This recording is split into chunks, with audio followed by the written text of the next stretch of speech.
Que Dieu nous bénisse. Je sais que vous êtes très fatigués. Ça, c'est vrai.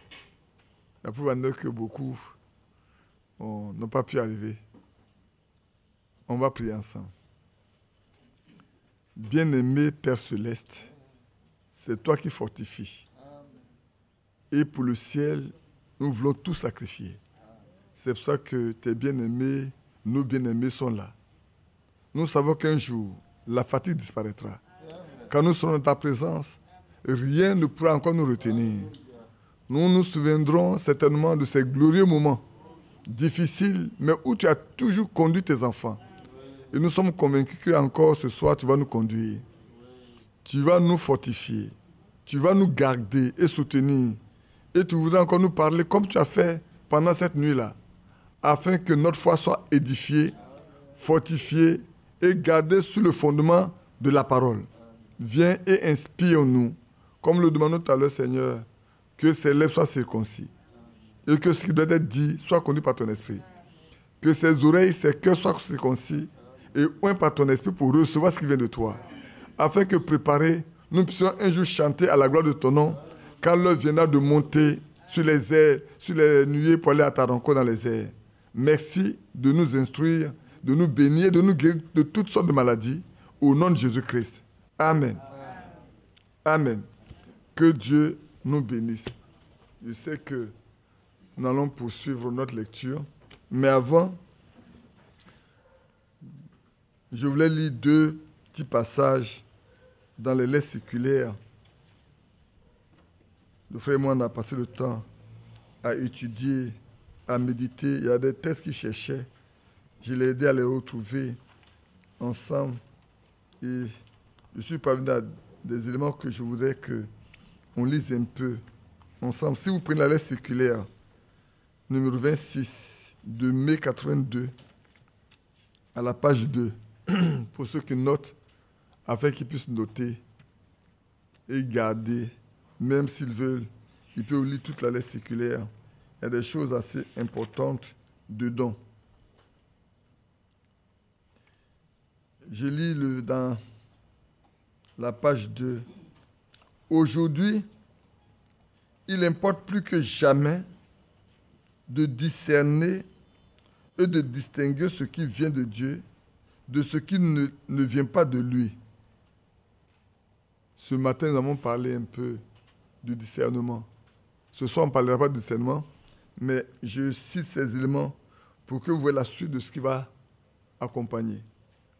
Tous ceux qui voudraient participer à l'enlèvement ne peuvent pas se permettre dans ces temps d'ultime décision. Je relis, vous n'avez pas suivi. C'est la lettre circulaire de mai 82. Lettre circulaire numéro 26. Mai 82, à la page 2. Ou bien c'est trop haut. Soit tu baisses là-bas, oui. Je reprends. Aujourd'hui, il importe plus que jamais de discerner et de distinguer ce qui vient de Dieu de ce qui ne vient pas de lui. Aujourd'hui, là, il est ultime pour chacun de nous, à titre individuel, à titre collectif, à titre familial, de savoir faire la différence entre ce qui vient de Dieu et ce qui ne vient pas de lui. Et suivez bien, tous ceux qui voudraient participer à l'enlèvement, si quelqu'un ici, et vous qui êtes en ligne, je vous salue, si quelqu'un en ligne qui écoutera aujourd'hui, qui écoutera demain, veut participer à l'enlèvement, cette personne ne peut pas se permettre, dans ce temps d'ultime décision, de soutenir, de croire ou de répandre ce qui constitue un mélange spirituel. Qui a compris? Qui n'a pas compris? Je vais reprendre. Si quelqu'un veut partir à l'enlèvement là, le temps est venu pour lui de prendre garde. Il ne peut pas se permettre. C'est un tas de décision. Hein? C'est maintenant qu'il faut prendre la décision. Donc, il n'y a pas dit, moi je suis neutre. Le matin, j'en parlais dans ce passage-là même. Il n'y a pas dit, je suis neutre. Il n'y a pas de neutralité dans la maison de Dieu. Et ce n'est pas le temps de mélanger les choses. On ne peut pas se permettre de mélanger les choses. On doit pouvoir distinguer ce qui vient de Dieu et ce qui ne vient pas de Dieu. Si tu ne peux pas distinguer ce qui vient de Dieu de ce qui ne vient pas de Dieu, alors tu as dit, mais je ne comprends pas, je vais être neutre. Tu perds ton temps. L'Esprit de Dieu conduit les enfants de Dieu dans la vérité. Si quelqu'un dit qu'il est neutre, c'est qu'il n'est pas conduit par l'Esprit de Dieu. Donc je reprends. Si quelqu'un veut passer à l'enlèvement, il ne peut pas se permettre, dans ces temps d'ultime décision, de soutenir, de croire ou de répandre ce qui constitue un mélange spirituel. La parole de Dieu est la semence originale. C'est là le modèle original pour ceux qui ont été ramenés à la parole de Dieu. Amen. Amen. Amen. Si quelqu'un a été ramené à la parole de Dieu, il doit retourner à la parole originale. Cette parole originale qui a été donnée, qui nous est parvenue, a été donnée par Dieu lui-même. C'est pour ça que nous mettons tout en conformité avec la parole de Dieu. Je vais poursuivre un peu encore. Il dit, c'est un langage clair. Notre Seigneur est le véritable et tous ceux qui sont envoyés par lui sont pénétrés de sa vérité. Ils ne cherchent pas leur propre intérêt, mais ils s'appliquent à glorifier Dieu. Ils ne lient pas la publication de la parole à leur propre intérêt ou à une doctrine, mais ils poursuivent la tâche qui leur a été confiée en toute humilité. Ananias avait parlé à Paul au nom du Seigneur en disant, « Car tu serviras de témoin auprès de tous les hommes des choses que tu as vues et entendues. » Ces paroles nous rappellent ce qui fut dit à Jean sur l'île de Patmos, c'est-à-dire qu'il devait écrire ce qu'il voyait et entendait. Un témoin doit avoir vu et entendu les choses dont il veut rendre témoignage. Les hommes de Dieu voient ce que le Seigneur leur montre et ils déclarent ce qu'il a déclaré. Amen. Amen. Dieu a envoyé Christ. Il était en lui. Christ a envoyé ses messagers et il est en eux. Amen. Si Dieu n'est pas en quelqu'un, si tu dis que Dieu t'a envoyé et qu'il n'est pas en toi, tu es un menteur. Et ça, nous devons le noter. Vous pouvez noter également dans la lettre circulaire de décembre 80. La lettre circulaire numéro 24 de décembre 80. Ici, il est écrit « Être enseigné de Dieu ». Je ne vais pas prendre le tout, je vais lire juste une portion ici.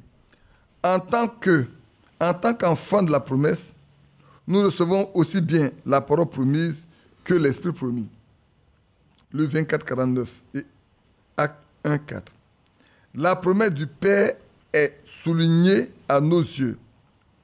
Dans le 2e chapitre des Actes des Apôtres, et plus loin également, nous voyons la répercussion des expériences sur le plan pratique. Amen. En d'autres termes, si quelqu'un a reçu l'Esprit de Dieu, ce qui a été pratiqué par les apôtres, là, il fait la même chose. C'est le même esprit.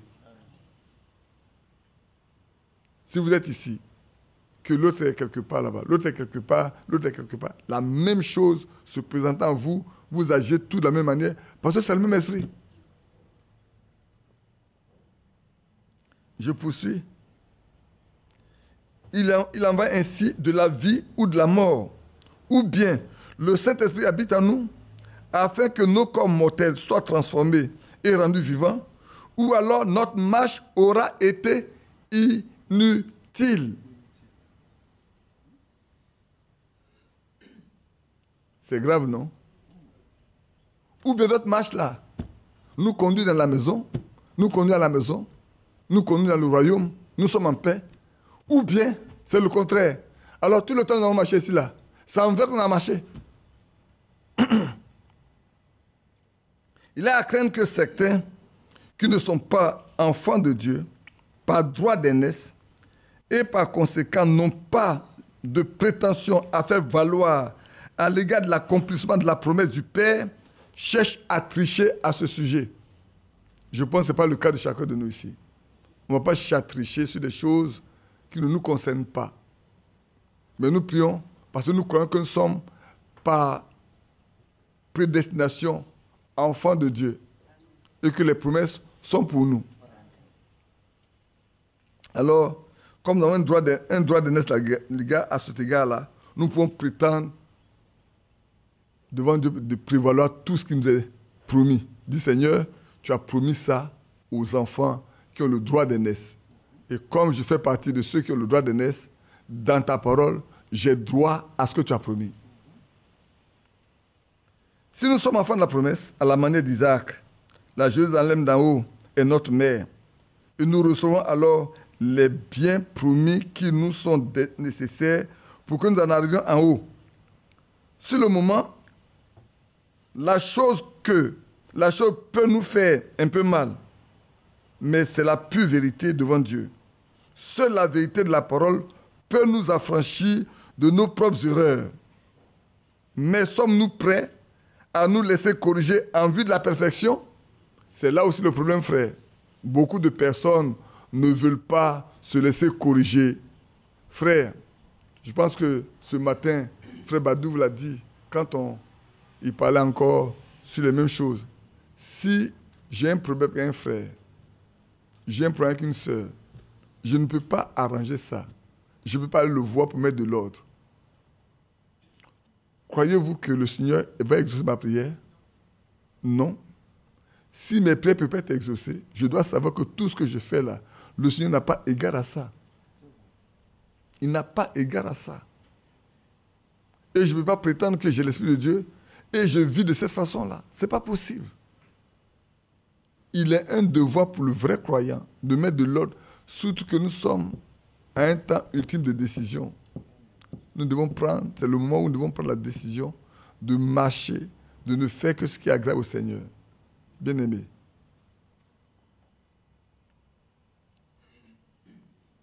Je vais poursuivre.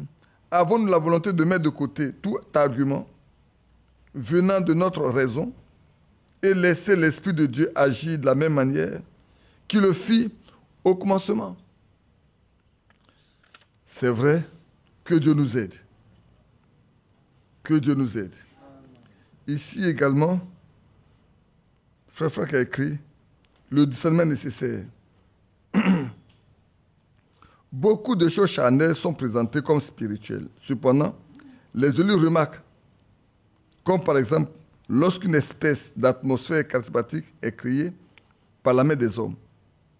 Si nous parlons dans ce cours exposé de l'action de l'esprit, nous ne voulons cependant en aucun cas parler des imitations humaines. Nous plaçons devant nos yeux les véritables promesses et expériences bibliques que Dieu nous a données. Cela appartient simplement à la restauration de tout ce qui était au commencement dans l'Église et qui doit être rétabli en elle. Cela ne doit pas seulement être exposé en paroles agréables, mais au contraire être révélé dans la réalité. Les vrais croyants sont désignés comme étant la semence d'Abraham, l'ami de Dieu. Ils sont porteurs de la parole de la divine promesse et ils avanceront à la manière d'Isaac comme héritier pour entrer en possession de tout l'héritage divin. C'est vrai que Dieu nous aide afin que nous fassions partie de ça. Mais il dit, écoutez bien, il a été dit à Frère Branham que seul l'amour parfait pourrait entrer dans la gloire. L'achèvement de l'ensemble de l'Église des premiers-nés ne peut avoir lieu qu'après que le premier amour soit revenu. Prions pour que le Seigneur nous donne cet amour-là. Nous savons comment nous pouvons le recevoir. Il est répandu dans les cœurs par le Saint-Esprit. Romains 5, 5. Comme c'est Frère Franck qui parle, comme je l'ai dit souvent, nous attendons la transformation de nos corps. Cependant, écoutons bien ici, nous attendons la transformation de nos corps. C'est vrai, non? Parce que pour qu'il y ait l'enlèvement, nos corps doivent être transformés. C'est ça, non? C'est ce que nous attendons, non? Cependant, si notre âme n'est pas transformée, que notre être n'est pas renouvelé, et que notre corps n'est pas devenu un temple du Saint-Esprit, alors nous attendons en vain la transmutation. Quiconque attend la transmutation sans que ces choses ne se soient produites en lui, c'est en vain. Et frère, beaucoup d'entre nous, nous sommes surpris. Hein? Beaucoup de croyants de ce message-là vont être surpris. Le fait de venir au message n'est pas suffisant. Ce n'est pas suffisant de venir au message. Ce n'est pas suffisant de prétendre être au message. Ce n'est pas suffisant. Il y a des choses qui doivent se manifester dans notre être tout entier. C'est pour ça que cette parole est venue. Je vais reprendre ce que je viens de lire. Je vais reprendre. Nous attendons la transformation de notre corps. C'est bon d'attendre. Tous ceux qui sont au message attendent l'enlèvement, attendent la transmutation de leur corps pour ce jour-là. Tout le monde. J'ai montré aux frères en 2020, Frère Franck est parti au Congo.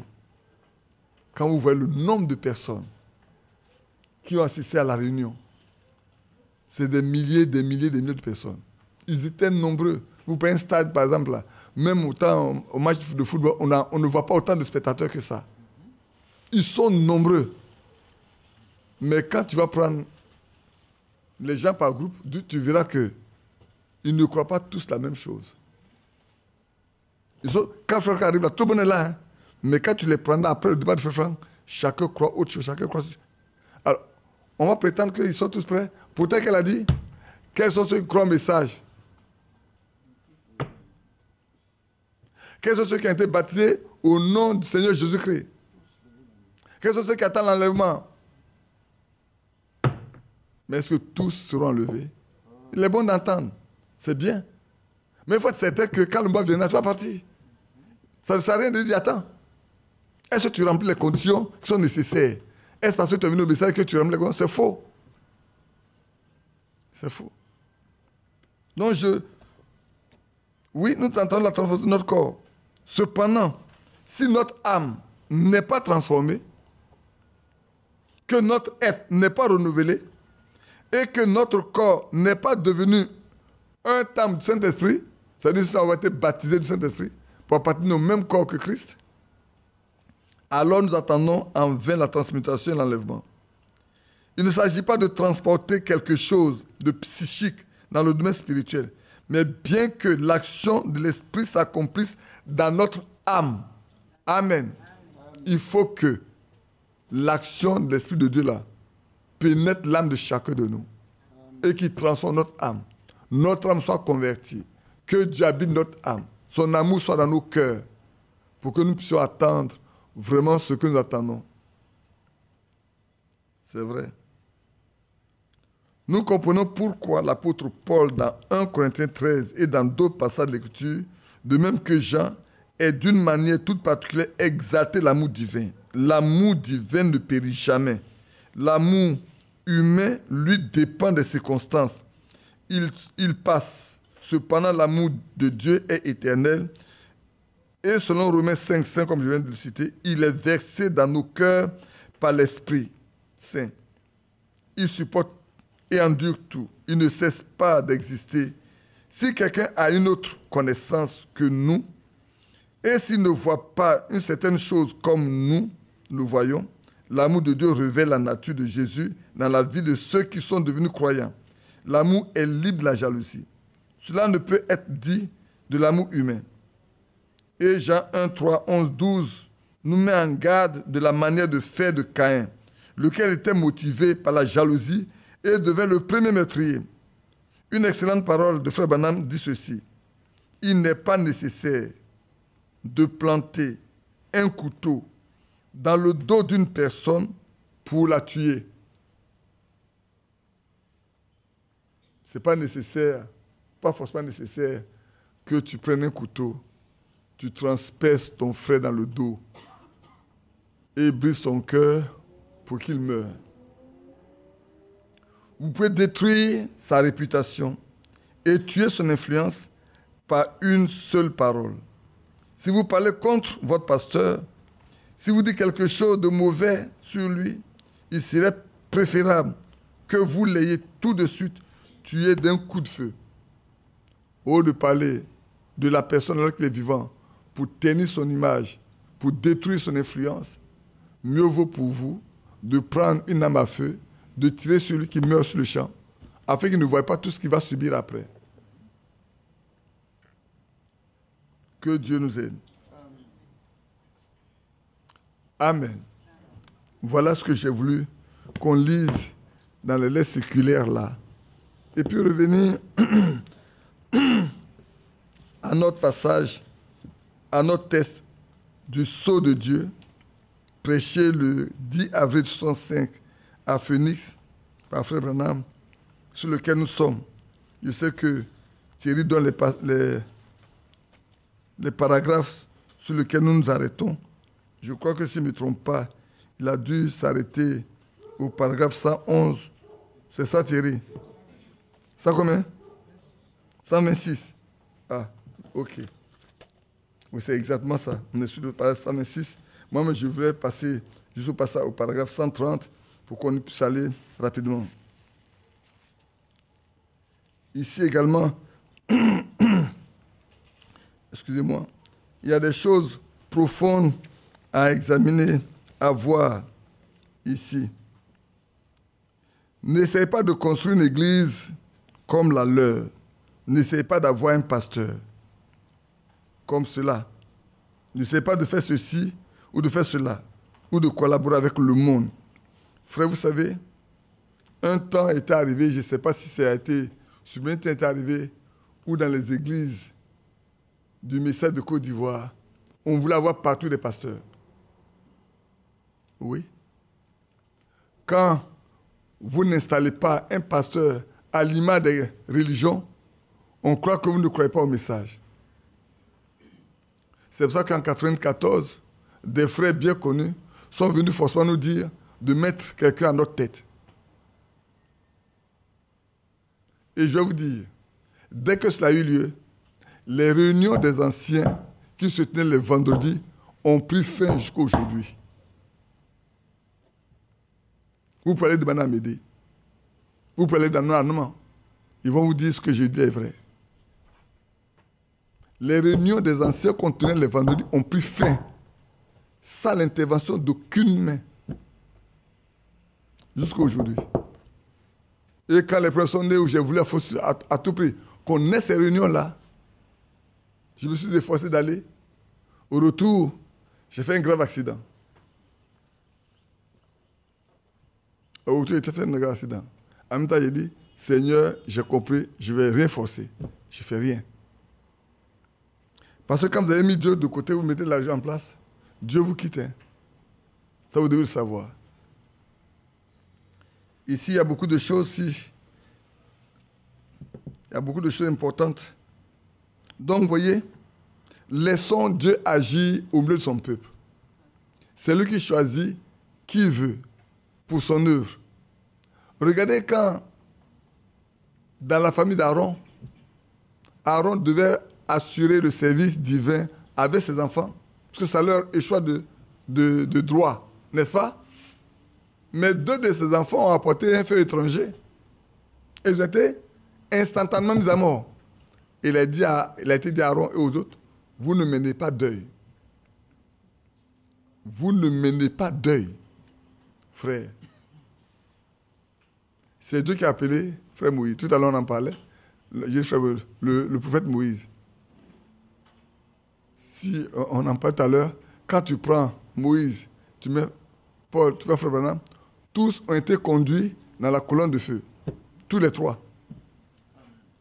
Tous les 3 ont été conduits dans leur appel a été fait à travers une colonne de feu. Tous les 3. Et nous sommes au dernier exode.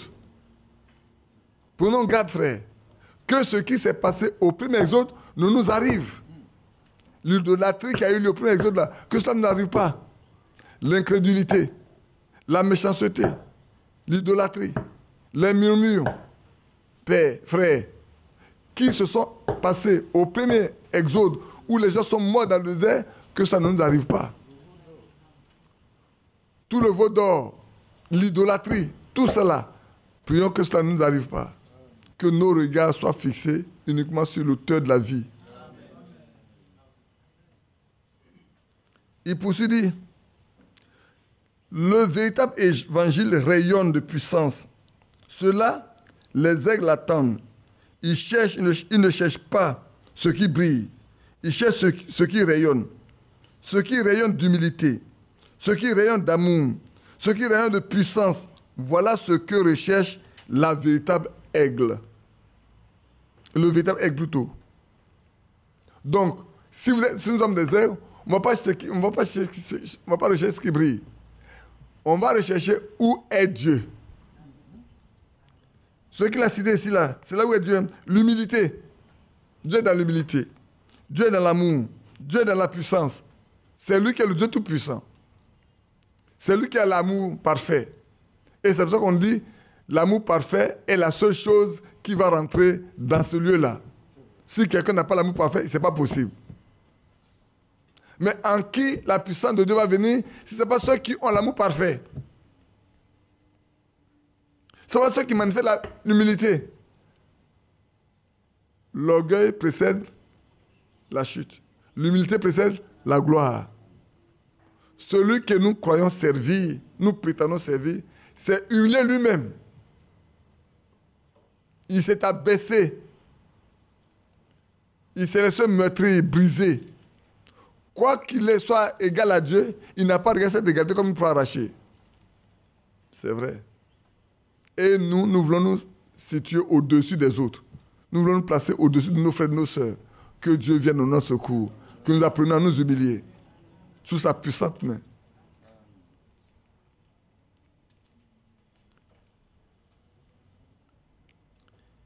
Je regarde pour ne pas prendre beaucoup de temps, pour aller rapidement. Mais en nous fondant sur les choses les plus simples. Les aigles au cœur affamé s'efforcent d'atteindre cela de toute leur force.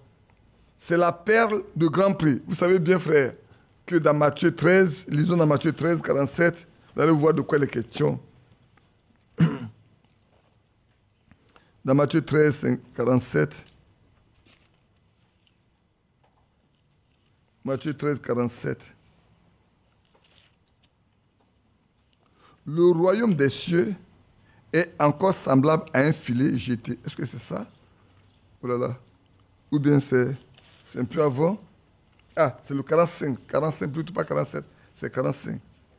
Le royaume des cieux est encore semblable à un marchand qui cherche de belles perles. Il a trouvé une perle de grand prix et il allait vendre tout ce qu'il avait et l'a acheté. En d'autres termes, frères, si nous comprenons que le royaume de Dieu que nous cherchons là, c'est une perle de grand prix, cela exige de nous de vendre tout ce que nous avons. Ah oui? De vendre tout ce que nous avons pour aller acheter ça. Pour avoir ça, nous sommes tenus de vendre tout, nous-mêmes. De nous humilier au point où on ne nous connaîtra pas. De tout abandonner. De poursuivre. Parce que cette perle-là, elle est de grand prix. Ce gars, cette personne, il a cherché cette perle et quand il l'a trouvée, il a trouvé qu'il doit tout vendre pour acheter ça. Quand il a possédé, alors il a tout. Frère, la Bible nous dit, à quoi sert à l'homme de gagner le monde entier s'il perd son âme? Si on a tout ici-bas, et qu'on perd notre âme. Tout à l'heure, on a lu, hein. On a lu ça, non? Dans les secrets, on a lu. On appelle notre âme. Si ici, nous avons tout, que notre âme est orgueilleuse, fière, méchante, sachez que ce n'est pas Dieu qui nous conduit. Ce n'est pas avec lui que nous marchons. Nous ne le connaissons pas, n'avons pas fait la paix avec lui. Celui avec qui nous marchons, c'est le même esprit qui a animé Caïn. C'est le même esprit qui était au temps de Noé. C'est le même esprit qui était au temps de Lot. Voilà l'esprit qui a animé ceux qui ont ce caractère-là. Mais nous devons être du côté d'Abraham pour avoir un cœur simple pour marcher avec lui. Nous devons être de ceux qui sont avec Noé pour écouter ce que Dieu dit de faire même quand c'est contraire à la nature des hommes, même quand c'est contraire à nos pensées, à nos mots de voir, de manière de voir, nous devons seulement obéir à ça et faire ce que Dieu veut. Si Moïse voulait raisonner, non. Si Noé voulait raisonner à son temps, qu'il n'avait jamais plu, et qu'il n'a jamais... Il ne va pas pouvoir construire l'arche, il aurait péri avec les autres. Mais il savait que c'est Dieu qui parlait. Et comme c'est Dieu qui a parlé, il n'a qu'à faire. Il n'a que faire ce que Dieu lui a dit de faire.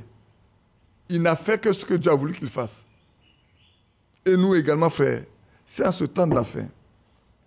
Dieu envoie sa parole pour nous dire que là-bas, ne peut y aller que celui qui a l'amour parfait. Faisons tout pour que cet amour-là nous soit accordé. Et que ne peut aller là-bas que celui qui fait partie du corps de Christ. Et pour y entrer, c'est par le baptême du Saint-Esprit. Prions que cela nous soit accordé. Autrement, c'est en vain que nous attendons. C'est en vain que nous organisons ces réunions. C'est en vain que nous participons à ces veillées. C'est en vain. Parce que l'essentiel n'est pas là. Le primordial n'est pas là. Il faut que nous recherchions d'abord ce qui est primordial. Être un avec lui. Notre nature doit avoir changé complètement. Nos pensées avoir été changées également. Oui, frère. Et que cette grande perle de grand prix, nous devons pouvoir la chercher. Considérons que, frère, aujourd'hui, que notre âme soit complètement changée et acquise est une paire de grand prix. De sorte que pour la voir, tout ce qu'il faut faire pour la voir, là, nous devons le faire. Tout ce qu'il faut pour que notre âme acquiert cette nature-là, frères et sœurs, mettons tout de côté pour que cela soit. Pour être dans le corps de Christ, tout ce qui est nécessaire à faire pour que nous puissions être dans le corps de Christ là, aujourd'hui, mettons ça en priorité dans notre vie. Demain n'est pas pour moi, demain n'est pas pour vous. Souvent, on pense seulement à l'enlèvement qui va arriver demain après-demain. Mais on ne pense pas qu'on peut mourir aujourd'hui. Frère, si tu meurs aujourd'hui, que cet esprit n'est pas en toi. Peut-être on va le dire tout à l'heure, tu as payé ton temps. Tu ne verras pas l'enlèvement. Moi, le lit à l'heure. Quand il va commencer à parler de ce qui s'est passé avec Élisée, je l'ai lu tout à l'heure, vous allez voir. Rien ne change notre condition. La mort ne change pas la condition que nous avons.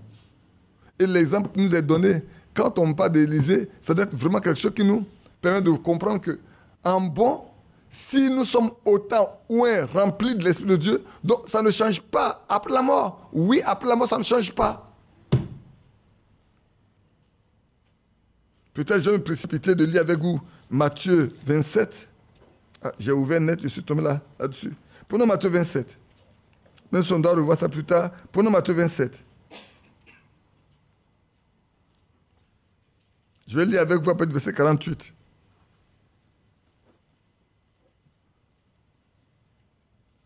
Je crois que c'est hier. C'est hier qu'on en parlait à Yam Sokrono. Oui. On parlait des eaux de Joseph. On était avec le colonel Do, où on parlait des eaux un peu, où il dit dans certains pays, les gens, qu'est-ce qu'ils font? Après tant d'années, ils vont exhumer le corps de leurs parents, ils prennent les eaux là, ils les lavent correctement bien, ils les mettent dans une petite boîte, puis ils viennent à la maison avec.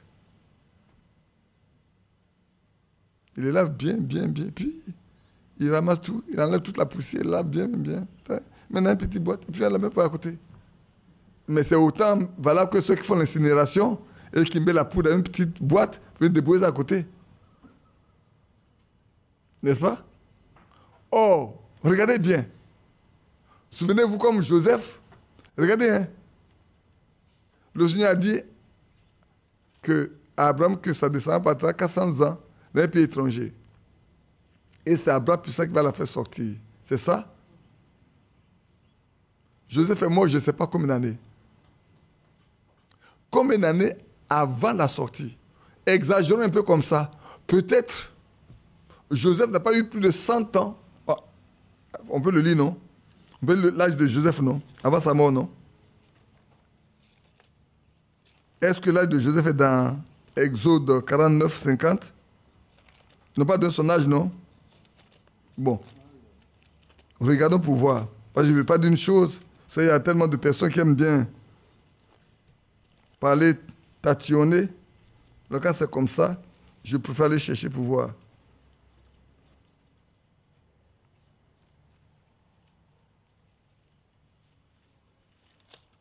Dans Genèse 49, ouais, j'ai laissé le début, la fin, ouais. Si quelqu'un trouve ça qui me dit qu'on n'a pas ça, c'est pas bien que ça nous permette d'avancer rapidement. Verset 22, non? Oui.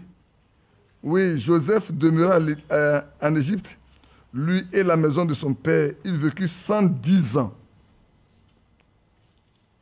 Donc Joseph était le premier à partir. C'est après que son père soit venu, mais il avait 110 ans. Joseph vit les fils d'Éphraïm jusqu'à la 3e génération, et les filles de Maki, fils de Manassé, naquirent sur ses genoux. Et Joseph mourut à l'âge de 110 ans. Voilà, au verset 26. Il est mort à l'âge de 110 ans. Supposons que son père est arrivé quelques années, parce que son fils Manassé est déjà né, hein, quand son père est venu, certainement. Alors, donnons peut-être le grand maximum. Joseph étant le premier qui soit parti là-bas, donnons peut-être maximum, peut-être 40 ans après, ses parents sont venus, ou 10 ans après, ses parents sont 20 ans après, ses parents sont... Donc on est dans les 400 ans. N'est-ce pas? Et puis, Joseph à 110 ans meurt. Sur les 400 ans, il reste après 300 ans. Ses os étaient conservés pendant tout ce temps. Il n'y a plus de chair, il n'y a plus rien du tout. Il n'y a plus de nerfs, plus rien. Et voilà qu'on a transporté les os de Joseph dans un petit sac, quelque part. Dans l'espérance qu'un jour il va avoir la résurrection. C'est parce qu'il va avoir la résurrection que Joseph a demandé que ses os soient transportés. C'est parce que Jacob savait qu'il va avoir la résurrection, que le Messie viendra et qu'il va avoir la résurrection, qu'il a demandé qu'il ne soit pas laissé en Égypte. Regardez bien, il savait où exactement les choses vont se passer. Et quand on lisait dans Matthieu 27, on regarde dans Matthieu 57 maintenant.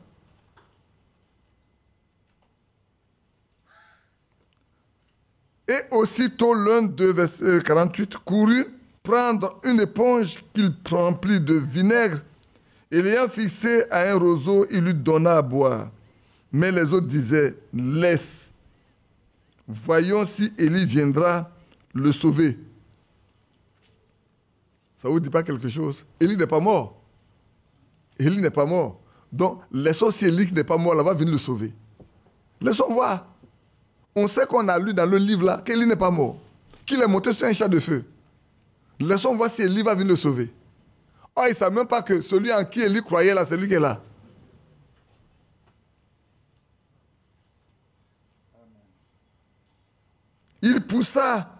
Jésus poussa de nouveau un grand cri et rendit l'esprit.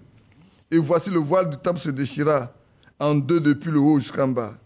La terre trembla, les rochers se fendirent, les sécles s'ouvrirent, et plusieurs corps des saints qui étaient morts ressuscitèrent. Étant sortis des sépulcres après la résurrection de Jésus, ils entrèrent dans la ville sainte et apparurent à un grand nombre de personnes. Oh là là. Frère, regardez, les os de Joseph ont fait combien d'années? Si vous comptez d'Abraham au Seigneur, ça fait combien d'années? 2000 ans, non? N'est-ce pas? De Noé jusqu'à Abraham, ça fait 2000 ans. D'Abraham jusqu'au Seigneur, ça fait 2000 ans. 2000 ans. Même si on enlève 400 ans dedans, ça fait 1600 ans. Des os de 1600 ans. Abraham, c'est 2000 ans. Il a été enterré. Et pendant 2000 ans, on ne peut pas trouver où se trouve son corps. Je me trompe ou je ne me trompe pas? 2000 ans, tu ne peux pas aller trouver où se trouve le corps. Peut-être même les hommes, on ne sait pas si ça existe. Mais Dieu savait où se trouvait chacun d'entre eux. Chacun d'entre eux, Dieu savait où se trouvait ça. Et à l'heure même là, l'Esprit de Dieu savait où se trouvait ça. Au point où quand Jésus a crié, on dit, quand il a poussé le cri, la terre a tremblé. Et les morts sont ressuscités. Mais il ne peut pas sortir avant lui.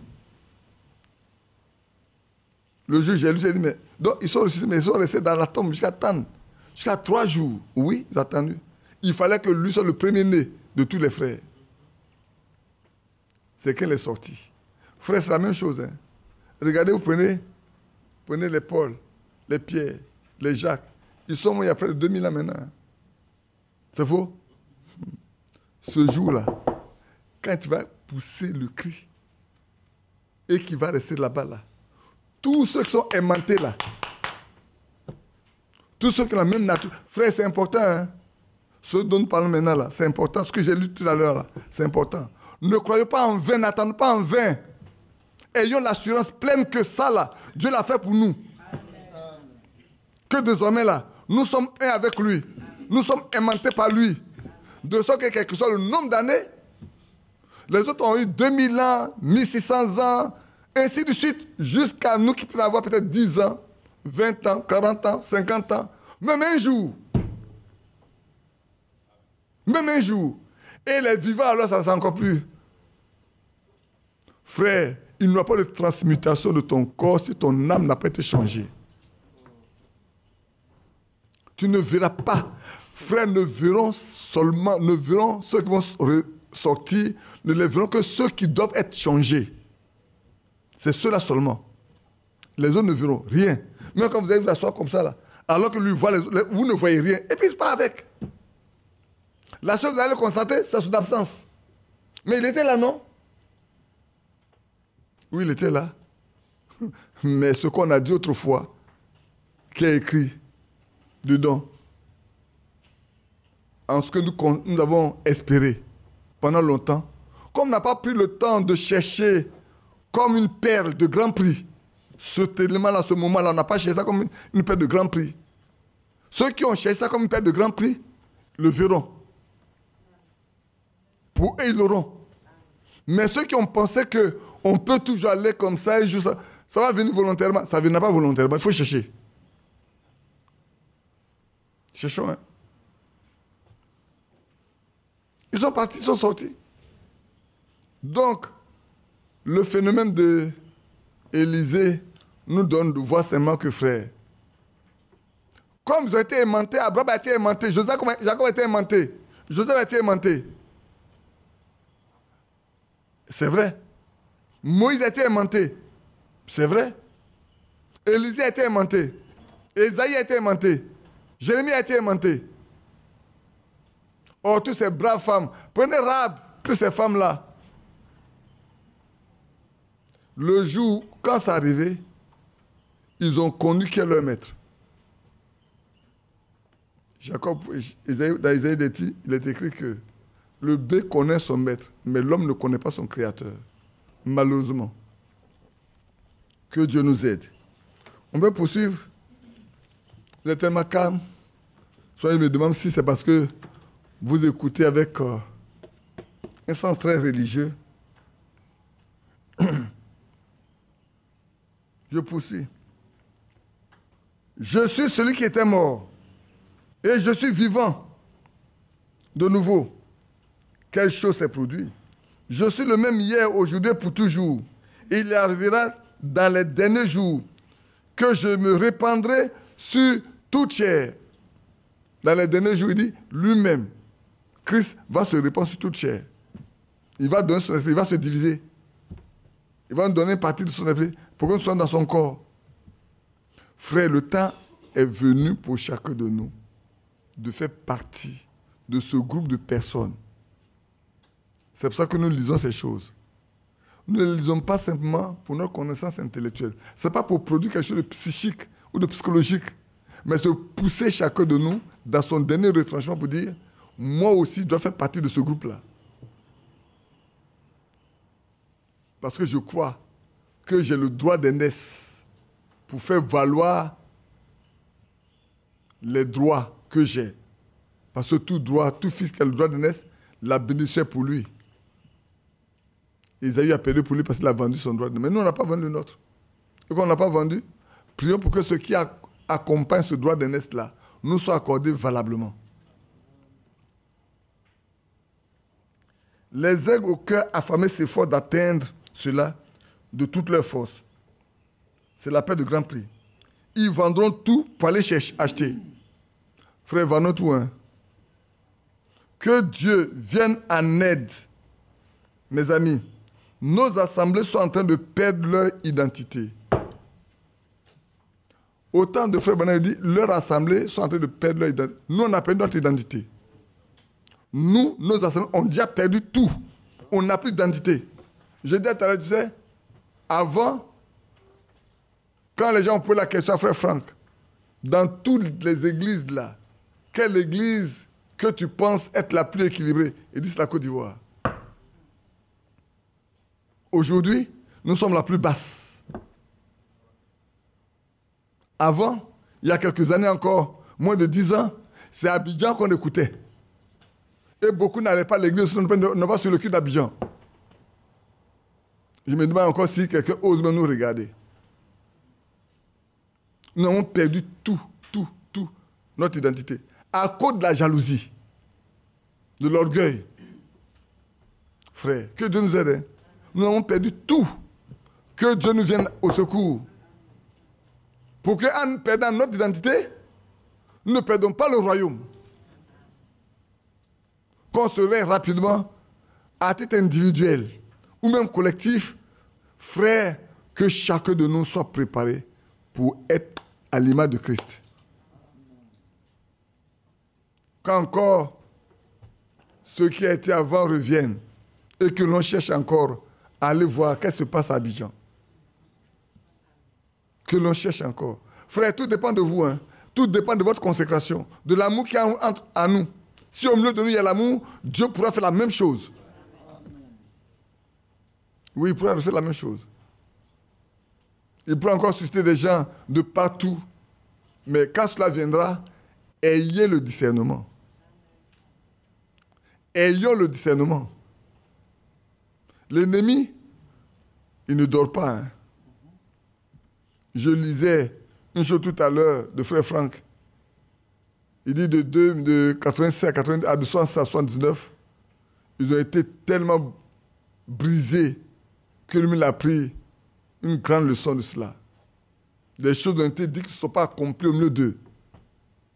Et il a appris une grande chose. Frère Franck l'écrit, il l'a écrit. Peut-être sur les mêmes choses, il peut vous trouver ça tout de suite pour le lire. Je vais regarder dans ce que j'ai regardé tout à l'heure là. Si ce n'est pas dans ça, dans les pages que j'ai mis de côté. On a lu ça tout à l'heure même. Permettez-moi de vous. Je vais vous trouver ça tout de suite. C'était tellement poignant quand il parlait de ça. Je ne suis pas parti aussi long que ça. Et le fait qu'il est tombé ou bien quoi?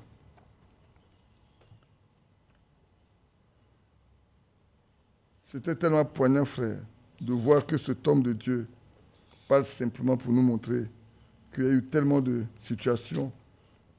Aujourd'hui, c'est vrai. Si je ne trouve pas ça, ce n'est pas grave. Je peux vous le relire dimanche prochain. Si on n'est pas parti dans l'enlèvement avant. C'est vrai, non? C'est pas vrai? Mais vous ne voulez pas que l'enlèvement ait lieu demain. Voilà, je ne vois pas ça ici. Mais pourtant, j'ai lu ça tout à l'heure. On a tellement lu beaucoup de choses, comme ce n'est pas ça qui m'intéressait. Là, je n'ai pas mis. C'était tellement poignant ce qu'il a dit. Je vais rechercher ça pour dimanche prochain, afin que je puisse vous le lire, que vous voyez combien de fois l'ennemi poursuit toujours les choses qui dérangent ceux qui croient, ceux qui ne croient pas. Ceux qui croient sont heureux, et ceux qui ne croient pas, là, quand ces choses comme ça arrivent, ça les dérange. Tout ce qu'ils peuvent faire, la page 10, Il y a quelque chose, il n'y a pas 10, ils sont en train de chercher. Maintenant, c'est laquelle? Laquelle? La 24? Alors, je regarde la page de la 24. Ouais.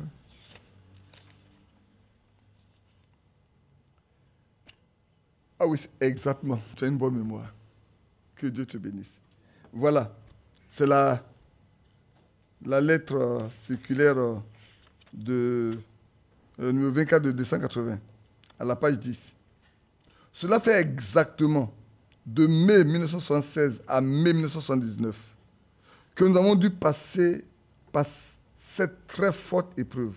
Malheureusement, moi-même et d'autres n'avons pas bien supporté cette épreuve.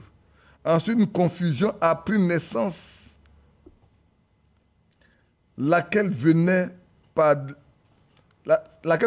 l'Esprit de Dieu, mais avait été déclenchée par d'autres esprits. Différentes choses qui avaient été annoncées ne se sont pas accomplies. À ce égard, Frère Branham a dit littéralement, si quelqu'un annonce quelque chose qui n'arrive pas, c'est qu'il y a un esprit séducteur. Priez jusqu'à ce que vous en soyez délivrés. Nous, et plus particulièrement moi, avons dû apprendre la plus grande leçon qui peut être donnée aux hommes d'apprendre. Dieu, lui, sait pourquoi il a seulement des chemins d'amour et de paix, même au plus profond des afflictions. Entre-temps, la plupart ont compris qu'aucun n'atteindrait le but en marchant seul ou en formant des groupes. Un grand jour de réconciliation doit avoir lieu, sans condition préalable ni exigence, car aucun n'est dans le juste, aucun n'est dans le tort, aucun n'est victorieux, aucun n'est perdant.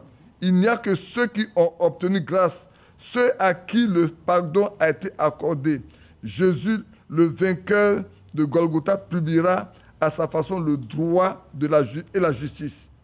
Celui qui pense encore à son droit pense à lui-même et non pas aux choses de Dieu. Il est réellement nécessaire que chacun de nous s'en remette à Dieu et que nous puissions nous retrouver dans le Seigneur humblement et dans l'amour. Voilà ce qui peut arriver. Donc, comme je disais à l'heure, frère, prenons garde, veillons. L'ennemi ne dort pas. Hein. Il fera toujours ce qu'il faut. Si son objectif est de vous déstabiliser, de vous créer des ennuis, veillez et priez. De sorte que quand il paraîtra, vous puissiez l'identifier facilement. Et priez pour qu'il puisse se retirer de vous, du milieu de nous. Que Dieu nous bénisse. Nos assemblées sont en train de perdre leur identité. Regardez bien les actions de ses disciples. Ils avaient peur. Ils savaient que Jésus était la vérité. Mais voyez-vous, c'était contraire à l'idée populaire, à la religion populaire de l'époque, la religion la plus stricte, les pharisiens, les sadduciens, ainsi de suite. Ils étaient contre cette hérésie, mais Jésus était la parole identifiée et en esprit, Jésus était le Saint-Esprit. Amen. Encore un peu de temps, le monde ne verra pas et vous me verrez. Et puis il dit, lequel d'entre vous m'accusera de péché? En fait, quand vous lisez dans Hébreux chapitre 4, le verset 15 dit, lequel d'entre vous, qu'est-ce qu'il dit là? Lequel d'entre vous me convaincra de péché? Comme vous pouvez le lire dans Jean 8, 46 également. Qui va me convaincre que j'ai péché? Aucun homme ne peut convaincre Jésus de quoi que ce soit.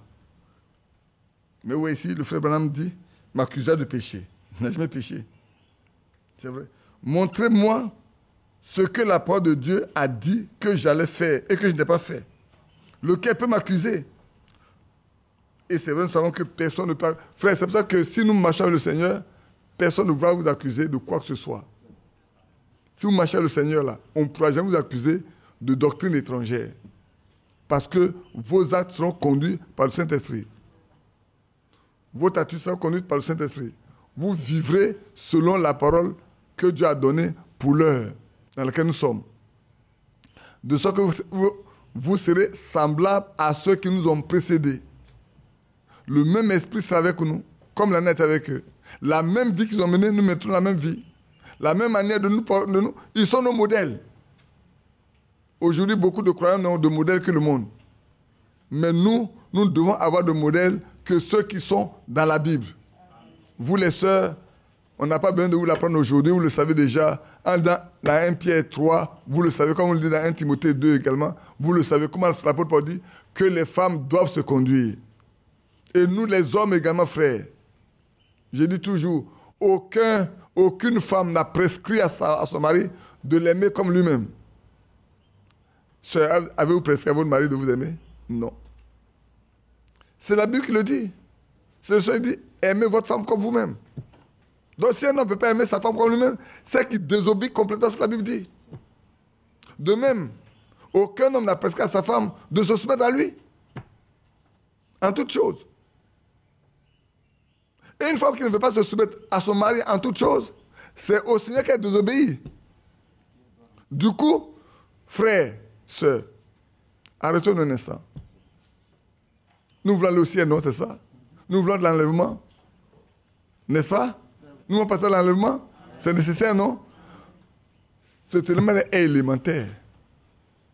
Mais pourtant, c'est un élément qui fait beaucoup d'obstacles. Il semble tellement élémentaire, hein? Mais cependant, c'est ce qui va être un obstacle pour beaucoup. Il va être un obstacle pour beaucoup d'entre nous. Aimer sa femme comme soi-même, là, va être un obstacle pour beaucoup. Parce qu'aujourd'hui encore, il y en a qui ne peuvent pas aimer leur femme comme eux-mêmes. De même qu'il y a des femmes qui ne peuvent pas se soumettre à leur mari comme au Seigneur. Et c'est vrai. Alors pourquoi partir pour la Sainte Seine? Quand vous savez que vous ne pouvez pas aimer votre femme comme vous. Mais vous n'êtes pas en ordre avec la Bible. Vous n'avez même pas le droit d'apprendre la Sainte Seine. Vous ne pouvez pas aimer votre femme comme vous. Ce n'est pas la peine d'apprendre la Sainte Seine. Vous ne pouvez pas vous soumettre à votre mari comme au Seigneur. Ce n'est pas la peine d'apprendre la Sainte Seine. Vous êtes en contradiction flagrante avec la parole de Dieu. Nous devons obéir à la parole de Dieu pour pouvoir prendre la Sainte Seine, frère. Il y a un reproche. La Bible nous fait un reproche. Notre conscience nous prouve qu'il y a quelque chose qui ne va pas. Et c'est vrai. Je ne parle pas de doctrine. Ne peut prendre la Sainte Seine que celui qui a note avec la Bible. Oui. Si tu n'as pas note avec la parole de Dieu, tu ne peux pas aller prendre la Sainte Seine. S'il y a un reproche, la parole de Dieu fait un reproche, tu sais qu'il y a un reproche qui te concerne, mais va au pied du Seigneur jusqu'à ce que. On pense seulement que c'est parce que j'ai un problème avec un frère, j'ai un problème avec une soeur, alors il faut que j'arrange pour. Mais tu n'es pas en ordre avec la Bible. Ne peut prendre la Sainte Seine que celui qui a le Saint-Esprit. Mais c'est vrai. Mais c'est vrai.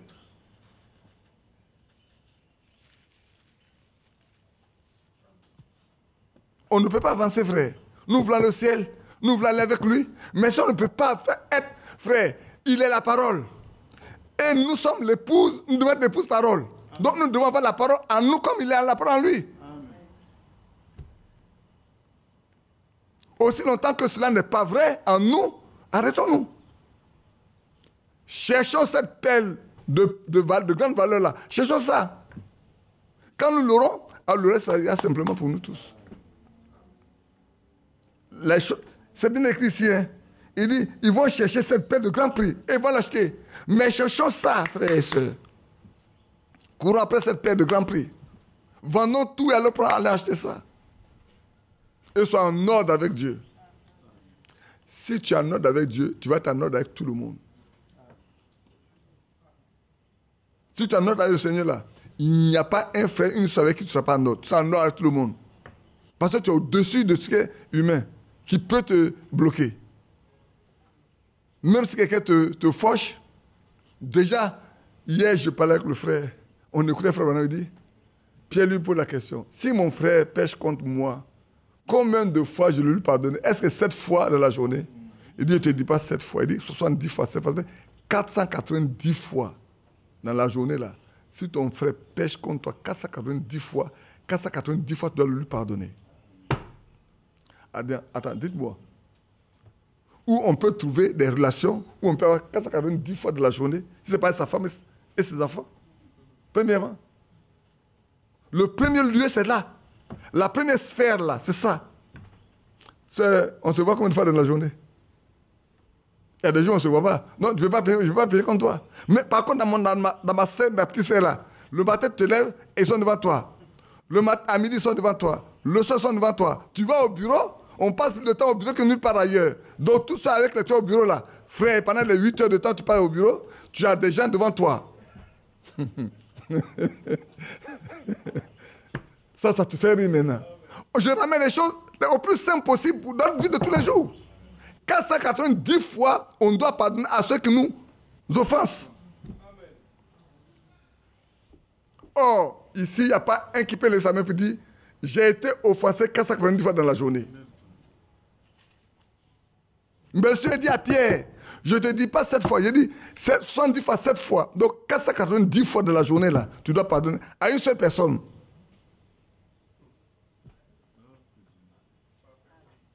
Oui, par personne. Chaque personne qui vient là, c'est ça. Donc tu as 10 personnes, mais tu peux pardonner 4900 fois. Je prends le minimum personne, 10 personnes seulement. Tu en as pour 4900 fois de pardon à donner. Amen. Avant de te mettre à genoux pour prier. Sinon, ta plainte ne passera pas. Frère, écoutez-moi bien dans la ligne. Je crois que c'est le fils de frère Bouti qui dit, mais frère Badi fait peur. Tant qu'il prêche, il fait peur. Ça fait peur aux gens. Quand tu dis aux gens... Mais quand tu dis à quelqu'un que 490 fois de la journée, tu dois pardonner, tu dois pardonner. Frère, que Dieu nous aide. Hein? Nous tous là. Que Dieu nous aide, nous tous. Moi, je vous dis toujours, quand je parle, c'est pas vous que je parle d'abord, je parle à moi-même d'abord. Parce que je suis le plus concerné. Vendons tout pour aller acheter la grande perle de grande valeur, frère. C'est ça. Donc, si on veut aller, c'est trivial. Ça, c'est trivial même. Je parle français comme les grands hommes assis là. J'en parle les gros mots pour eux. Oui, frère. Commençons. Et les enfants? C'est même chez papa, hein? Les enfants. C'est même chez papa. C'est même chez maman. Vous devez obéir aux parents. Aussi. Si vous voulez partir de l'enlèvement, c'est la même chose. Hein? Ce n'est pas seulement les grandes personnes, même les enfants. C'est vrai. Alors, on écoutait, puis quand j'ai dit, frère, c'est 490 fois dans la journée que chaque personne qui viendra vers toi et qui va t'offenser là, 490 fois, tu dois être disposé. Avant même que la personne ne vienne, tu dois être déjà disposé à lui pardonner. Tu n'attendras pas qu'il vienne. Tu sais, mais avant qu'il ne vienne là, toi, dans ton cœur, tu es bien disposé. Parce que si tu n'es pas disposé, tu ne peux pas prier. Si tu n'es pas disposé à pardonner, tu ne peux pas prier. Parce que ton Père Céleste ne te pardonnera pas toi aussi tes offenses. Oui, frère. Voilà où on en est, frère. Le royaume, le Seigneur n'a pas, il a dit, je ne suis pas venu pour alléger, hein. Je suis venu pour l'audir. Pour que chacun... C'est pour ça que, frère, sans le Saint-Esprit, on ne peut pas marcher avec Dieu. La parole de Dieu... frère, quelqu'un va te blesser pendant la même personne. Hein. Prenons ça simple. 490 fois dans la journée, là, il te piétine, il te parle mal, il te piétine, il te parle mal, il t'insulte, il fait tout. 490 fois, te dit, je te pardonne. Je te pardonne. Je te pardonne. Mais tu ne dis pas je te pardonne. Tu ne dis pas seulement je te pardonne. Parce que le Seigneur ne regarde pas tes lèvres. Il regarde ce qui se passe dans ton cœur. La source de ton pardon, là, c'est là qu'il va regarder. Lui sont les cœurs, les reins. Il va regarder dans ton cœur. Quand tu as dit je te pardonne, est-ce que dans ton cœur tu as pardonné? Pour finir, c'est toi seulement qui viens te pardonner, pardon. Tu fais exprès? Comme tu sais que moi je suis chrétien et pardon, alors tu viens chaque fois faire la même chose. Tu fais exprès? Et vous les policiers, vous devez souffrir. Hein? Et comme tu riais là-bas, là. Bien-aimés frères, je ne suis pas de, c'est pas le seul. Hein? C'est nous tous. Et c'est vrai. Parce qu'on subit beaucoup de choses. Mais comme nous sommes prêts pour l'enlèvement, frères, prions que cette nature-là nous soit donnée. Ce cœur nous soit donné. C'est pour ça que le Seigneur a dit, je vais vous donner un nouveau cœur. Cette cœur de pierre-là, je vais l'enlever. Un cœur qui soit sensible à ma parole. Et je vais donner un nouvel esprit aussi. C'est vrai. Que Dieu nous aide.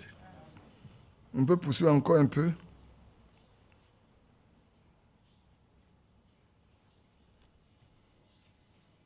Je saute parler rapidement. Ici. Il dit, considérons maintenant de nouveau quelques personnages. Prenons quelques prophètes de l'Ancien Testament. Il veut comparer les gens dans leur manière de se conduire. Bon, il prend d'abord Étienne. Il dit comment Étienne, au milieu de ce conseil de Sanhédrin, il s'est conduit. Comme quand ce conseil l'avait fait venir là, ce grand rassemblement de croyants. Ils étaient des croyants, hein? C'est faux? Le Sanhédrin était des croyants, non? Il était combien de croyants? C'était les Sadducéens, c'était les pharisiens, c'était le docteur de la loi. Ils n'étaient pas des croyants? Si. Mais si. Ils croient. Ou bien ils ne croient pas au Dieu Tout-Puissant. Ils croient au Dieu d'Abraham. Mais ne se soumettent pas, c'est pas le problème, c'est ça. Ils ont fait de la loi là une tradition. La loi est une tradition. Si vous lisez dans votre Bible, vous allez voir, la loi que Moïse a donnée, ils n'observaient pas la loi. Dimanche, hier nuit, je vous disais, ils n'observaient pas la loi. Nicodème m'a dit, est-ce que notre loi nous permet de juger quelqu'un sans l'avoir entendu? Or, vous jugez la personne sans l'avoir entendu, vous transgressez la loi. Et cependant, il dit quoi la loi? Quand ce conseil avait fait venir ce grand rassemblement, ils étaient les croyants. Quand ils l'ont fait venir, ils ont essayé de le condamner. Et il leur a dit, homme au cou raide, incirconcis de cœur d'oreille, vous vous opposez toujours au Saint-Esprit. Oh là là. Voilà Étienne qui se tient devant le grand Sanhédrin. Il leur dit ce qu'ils sont en réalité.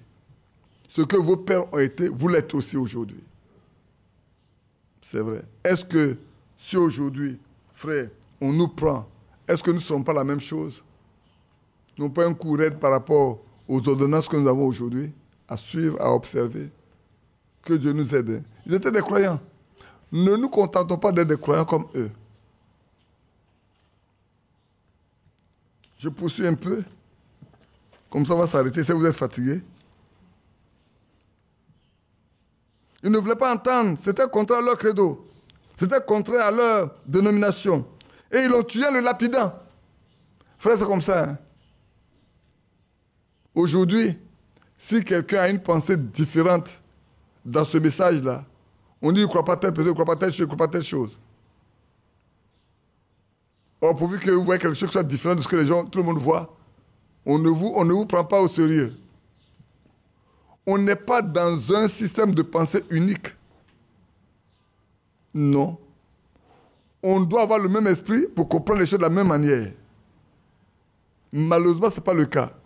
Je disais aux frères, j'ai dit, vous savez, en une année, il y a un frère qui voulait qu'il consacrait notre frère dans une fonction. Et je lui ai dit, frère, tu étais le frère Isaïe, d'ailleurs, on venait de Yamoussoukro. Puis en route, on nous a appelé, quelqu'un dit, ah, voilà ce qu'il va se faire. Je me souviens plus de la personne qui m'a appelé. Je fais arrêter la voiture. Il dit, mais frère Isaïe, c'est toi qui habites dans cette ville-là. Il faut les appeler pour dire à la personne que ce qu'il fait n'est pas biblique. Il dit, non, frère Badi, mais c'est toi qui vas là-bas habituellement. Il faut lui parler. Il a confiance en toi. Si tu ne veux pas, peut-être va écouter. Comme il ne voulait pas, je suis donné mon téléphone, j'appelle le frère. J'ai dit, frère, ce que tu fais là, est-ce que tu peux me donner un verset biblique qui permet de dire que ce que tu fais est biblique? Il dit, non, mon frère, mais tu ne peux pas. Est-ce que tu le considères comme ancien? Non. Tu ne peux pas le considérer comme un prédicateur non plus. Non, la Bible ne dit pas. Il n'y a pas de passage pour considérer quelqu'un comme un prédicateur. Il n'y en a pas du tout.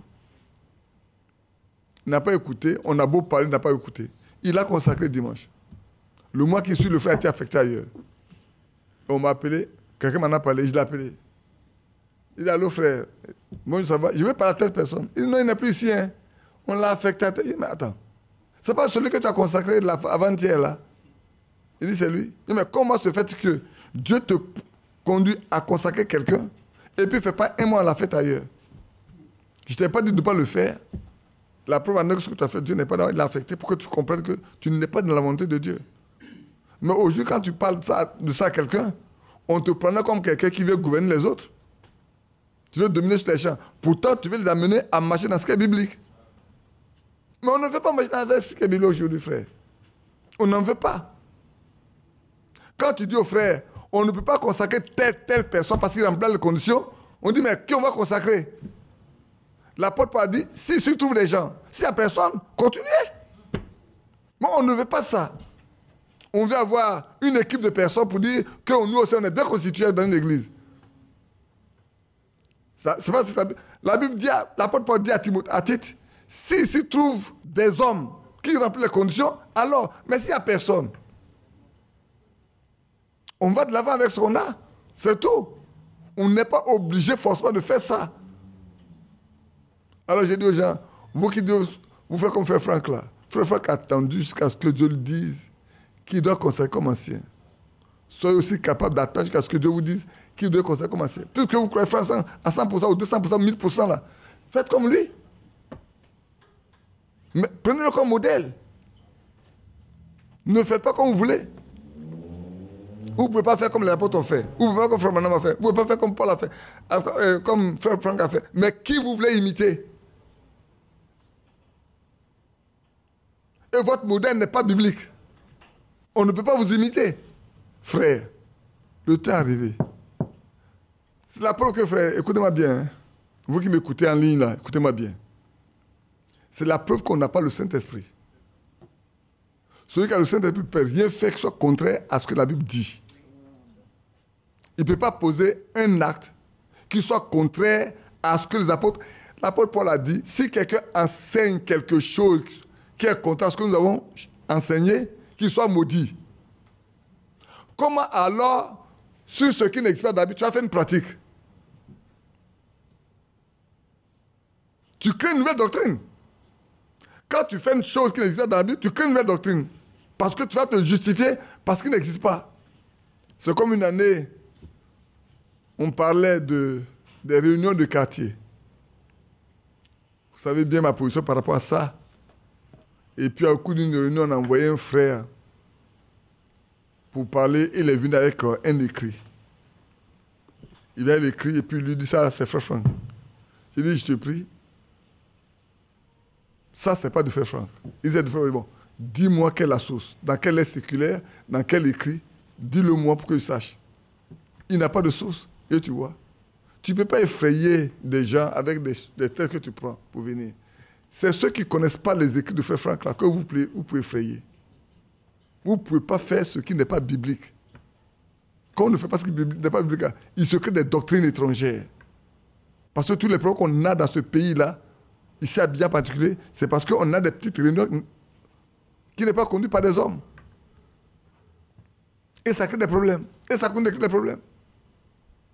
Que Dieu nous aide. Frères, ne marchons pas en contradiction avec les Écritures. Pratiquons ce qui est biblique. Si quelqu'un fait le contraire de ce qui est biblique, il n'a pas l'Esprit de Dieu. Et beaucoup se sont jetés dans le travail sans avoir expérimenté d'abord le baptême du Saint-Esprit. Voilà le problème qu'on a, frère. Et personne ne veut reculer pour dire, ah, je me rends compte que je n'ai pas le Saint-Esprit, je me suis engagé, je me rends compte que je suis en contradiction, je vais revenir en arrière. Pourquoi on ne peut pas revenir en arrière? Parce qu'il y a l'affaire d'argent derrière. Parce que dès qu'on a pris la tête de l'église, les dîmes, c'est pour nous seuls. Et surtout quand on a la retraite, encore, c'est grave. Que Dieu nous aide. Que Dieu nous aide. Je pense que vous réfléchissez beaucoup, mais dites aussi Amen. Je lis quelques phrases ici et puis je vais arrêter. Homme, femme, elle vous fera lever. Qu'est-ce que vous fait lever? Peut-être un peu plus. Oh, c'est contraire à tous les raisonnements, vous voyez. Pensez-y, il y a 10 000 personnes qui attendent ici. Mais il y a un seul qui le cherche là-bas. Il parlait de Philippe. Philippe qui avait cette réunion-là en Samarie. Et puis, à un moment donné, l'Esprit l'a envoyé sur la route qui mène de Jérusalem à Gazé dans le désert là, pour parler à l'eunuque de la reine d'Éthiopie. Il dit, mais vous voyez, alors que 10 000 personnes l'attendent, l'Esprit de Dieu l'a pris pour aller s'occuper d'une seule personne. Parce qu'il doit obéir à ce que Dieu veut. et pour ce que Dieu veut, il a laissé tous les autres. Et les apôtres sont venus les prier pour eux, pour qu'ils reçoivent le Saint-Esprit. C'est une bonne chose. Peut-être lui a pu rester encore pour les aider. Mais lui, c'est un évangéliste. Il n'établit pas les églises. C'est le roi des apôtres de venir s'occuper de ça. Alors l'Esprit de Dieu l'a pris pour aller s'occuper d'une seule personne qui doit aller en Éthiopie. Or, quelqu'un aurait pu lui dire, mais Philippe, tu as mal fait. Comment peux-tu laisser les autres pour aller chercher? Il dit, mais ce n'est pas Philippe qui a décidé, frère. Ce n'est pas lui qui a choisi. Il n'a pas fait ce qu'il veut. Il n'a fait qu'obéir à ce que Dieu voulait. Il y a un qui appartient à la descendance d'Abraham qui part. Il venait d'adorer à Jérusalem. Écoutez, ma frère, il n'a pas trouvé ça à Jérusalem. Quoi qu'il a adoré, il a chanté, il a fait tout, mais là-bas, il n'a pas trouvé. C'est celui-là dans le désert, là, que Dieu l'a attrapé. C'est là qu'il a rencontré la vérité. C'est là qu'il a rencontré le baptême, le vrai baptême d'eau, en Jésus-Christ. Oh là là, vous ne voyez pas comment ça c'est beau? Frère, Dieu s'occupe de chacun de ceux qui lui appartiennent, quelles que soient leurs conditions. On pourrait dire, mais c'est un homme riche, un homme bien. Frère, Dieu ne regarde pas au rang social. Tu lui appartiens, que tu sois pauvre, tu sois riche, tu sois misérable, tu sois quoi que ce soit, tu lui appartiens. Un point, c'est tout. De sorte que, frère, quand nous sommes ensemble, nous devons éliminer tout ce qui est social. Nous devons éliminer ça, frère. Quand nous sommes ensemble là, nous sommes des fils et des filles de Dieu au même titre. C'est pour ça que nous devons prier que le Saint-Esprit nous soit donné afin que nous marchions d'un même pas. D'un même pas. Et c'est important qu'il en soit ainsi. Il n'y a pas de tri.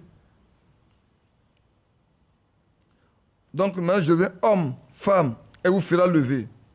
Et vous fera faire des choses que Dieu veut que vous fassiez. Je ne me soucie pas de ce que quelqu'un d'autre a dit. Le voisin dit, non. Il prie toute la nuit, il lit la Bible toute la nuit. Ça dérange les gens souvent. Mais ce n'est pas ce qui est important.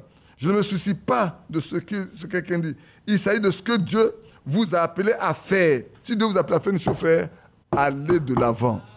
La première chose, c'est de vous assurer que c'est Dieu qui vous a appelé à faire ce que vous avez à faire.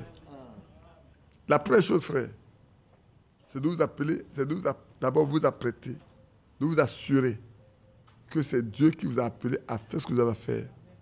Alors, quand quelqu'un viendra dire ce qu'il veut, regardez bien Pierre. Prenons l'exemple de Pierre. Il était à Jopé. Quand Corneille l'envoyait chercher, il est parti chez les païens. Vous voyez le reproche qu'il a été fait auparavant? Dès qu'on a appris qu'il est parti chez les païens, on dit, mais comment, Pierre, tu es parti chez les païens? Il dit, mais non, voilà quoi s'est passé. Il a dû donner le cours de l'histoire. Et de voir qu'à la fin, Dieu a accordé le Saint-Esprit à ceux que vous appelez païens là. Dieu les a aussi bénis comme il nous a bénis au commencement. Tout le monde s'est tu. Ils ont vu que ce n'est pas Pierre qui l'a fait, c'est Dieu qui a mené Pierre à cela parce qu'il avait un objectif pour ceux qui étaient chez Corneille. Mais si Pierre s'est levé de notre parti, il n'y a pas d'argument. N'est-ce pas? Frère, c'est pour ça qu'il est bon que nous laissons conduire par Dieu dans tout ce que nous faisons. Là, personne ne va nous faire un reproche. Mais s'il le fait, son reproche ne sera pas fondé. Parce que nous voulons obéir à une seule. Comme beaucoup de personnes maintenant me posent la question. Mais vous allez construire une église? On ne va pas construire une église. L'église existe déjà. On va construire un lieu de culte. Je ne construis pas une église. C'est Jésus-Christ qui construit l'église. C'est lui qui force son église. Moi, je construis un lieu de culte. Nous, on va construire un lieu où on va aller adorer. C'est tout. On va l'appeler temple. On va l'appeler, comment, je ne sais pas comment. C'est un temple. C'est un temple, un lieu d'adoration. Mais l'église là, même une seule personne construit l'église. Ou bien je me trompe? Je me trompe? Non. Une seule personne là, il est de Dieu, il est une église.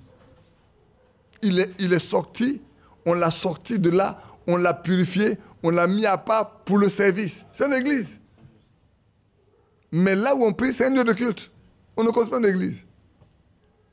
C'est pour ça que l'église de l'Assemblée de Dieu, c'est pas église, c'est bâtiment ou comme le temple de l'Assemblée de Dieu.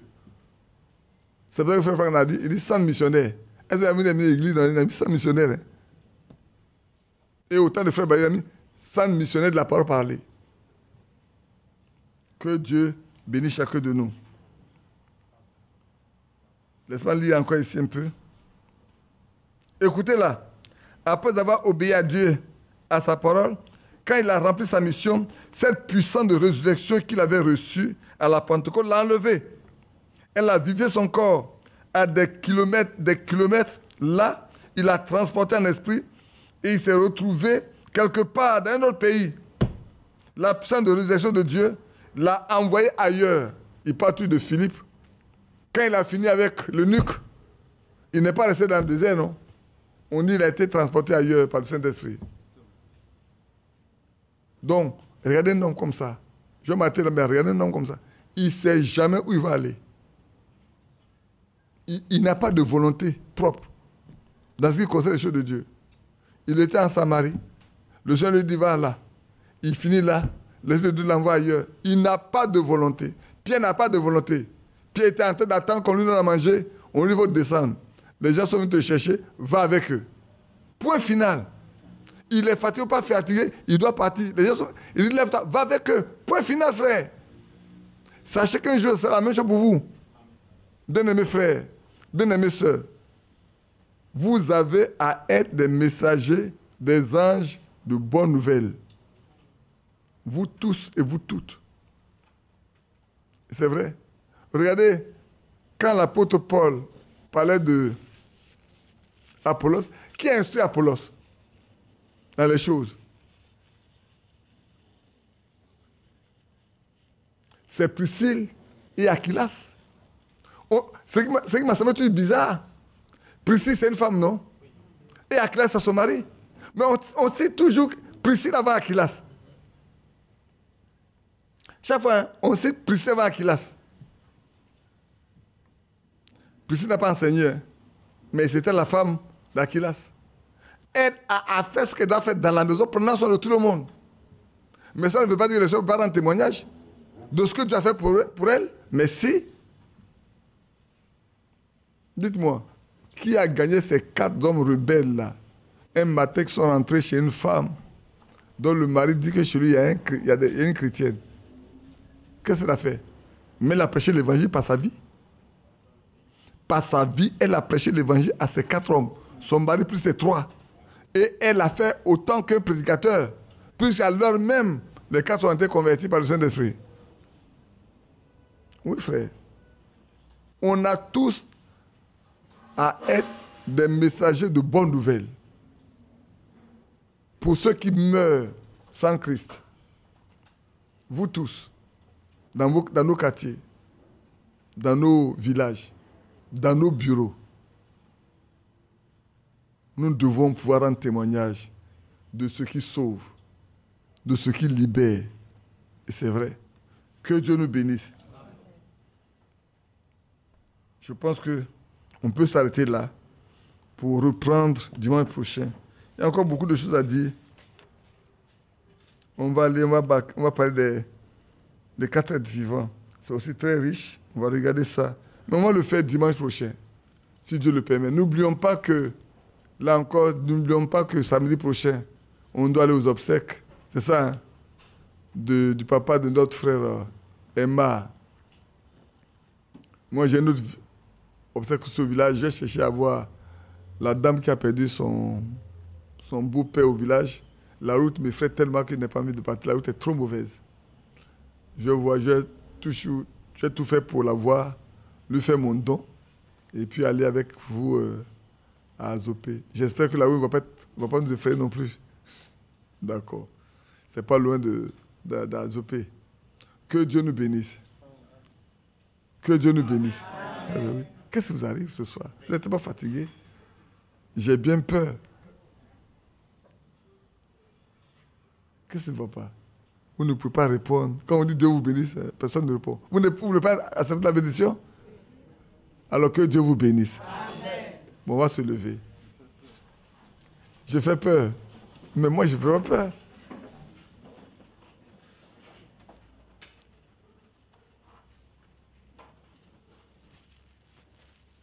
Oui, c'est les 490 fois là qu'il faut faire.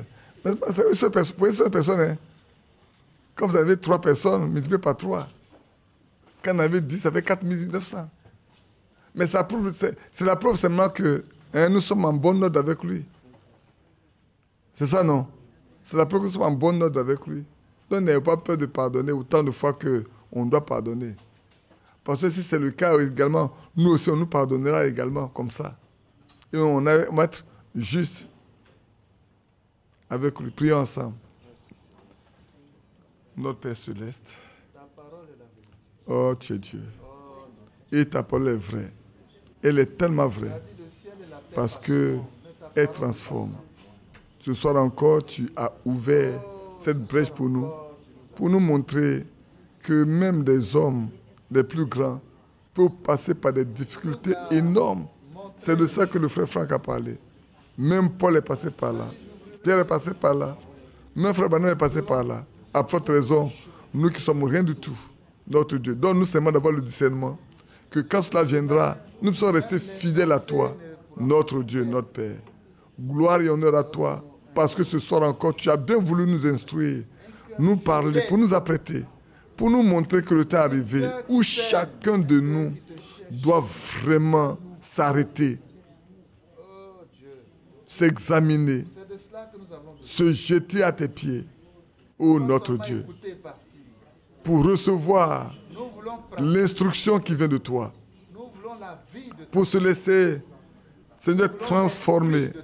Nous voulons, en attendant la transmutation de notre corps, mais c'est vrai, mais il faut auparavant que notre âme d'abord soit transformée, notre vie soit changée. Nous sommes à l'image de Jésus-Christ, notre Dieu. Que cette parole-là habite pleinement en nous, afin que nos actes, nos vies soient coordonnés et conduites et inspirées de ta parole. Que cela ait pour origine, Seigneur, ta parole seule. Restaure mon frère, restaure ma soeur, restaure chacun de nous, restaure nos foyers, nos maisons, notre Dieu. Et donne-nous d'être agréables à toi en toutes choses. Nous parlions du pardon. C'est vrai, ça effraie. Oh, notre Père. Et cependant, tu as dit, si nous ne pardonnons pas, notre Père Céleste ne nous pardonne pas non plus. Et quand Pierre a posé la question, est-ce que c'est 7 fois dans la journée? Tu n'as pas dit 7 fois, tu dis 70 fois 7 fois, ce qui fait 490 fois dans une journée pour chaque personne qui viendra. Autant de fois qu'il viendra, autant de fois nous devons être disposés à lui pardonner. Non pas prononcer de nos lèvres seulement, mais dans nos cœurs. Oh Dieu, accorde-le-nous et bénis-nous et fortifie-nous, garde-nous. Oh, pour ces semaines qui commencent, nous nous recommandons vraiment à toi seul. Reste avec nous et rends-nous victorieux en toutes choses. Que notre vie soit victorieuse dans tous les combats. Sois loué, remercié, sois glorifié. Il y a encore des malades dans nos maisons, Père. Il n'y a que toi, ceux qui puissent guérir. Si même tu étais là quand on te demandait de guérir, tu répondais, tu as déjà fait cela. Passez par tes maîtres sûrs, nous sommes guéris. Oh, comme nous écoutions cet homme qui était malade sur un bateau et qui demandait, y a-t-il quelqu'un qui a une Bible ici, qui a la parole de Dieu? Et un jeune homme a dit, oui, moi j'ai ma Bible avec moi. Ma mère est une vieille femme qui croit. Et elle m'a pris. Il dit, mais qu'est-ce que tu peux me lire? Il dit, je peux te lire Isaïe 53. Amen. Oh. Il dit, voilà comment maman priait. Quand je suis malade, il dit, pour les mettre ici de telles personnes, Christ les a portées. Amen. Les douleurs, il s'en est chargé. Et par ses maîtres sûrs, je suis guéri. Amen. Et quand il a pris la même chose pour cet homme, ce vieillard s'est levé et dit, je suis guéri. Donnez-moi ma veste. Amen. Oh, combien de fois il est beau de voir l'action du Saint-Esprit dans la vie des croyants. Bénis-nous, Seigneur. Il a accompli cela dans nos maisons. Alors que nous allons partir, nous recommandons à toi. Garde-nous, fortifie-nous. Que ce que nous avons entendu ce soir demeure et produise les fruits pour lesquels tu l'as apporté. Au nom de Jésus-Christ. Amen. Amen. Que Dieu nous bénisse. Amen. Saluons-nous. Donc n'oublions pas que nous devons prédisposer pour le samedi, pour les obsèques du papa de notre frère Emma Akoto. tout l'or, tout l'argent de ce monde ne pourront me rendre heureux. Tous les biens d'ici-bas réunis ne pourront me rendre heureux. La paix, la joie sont en Jésus. Lui seul est tout mon bonheur. Sans lui, ma vie n'a aucun sens. Lui seul est tout mon trésor. La paix, la joie sont en Jésus. Lui seul est tout mon bonheur. Sans lui, ma vie n'a aucun sens. Lui seul est tout mon trésor.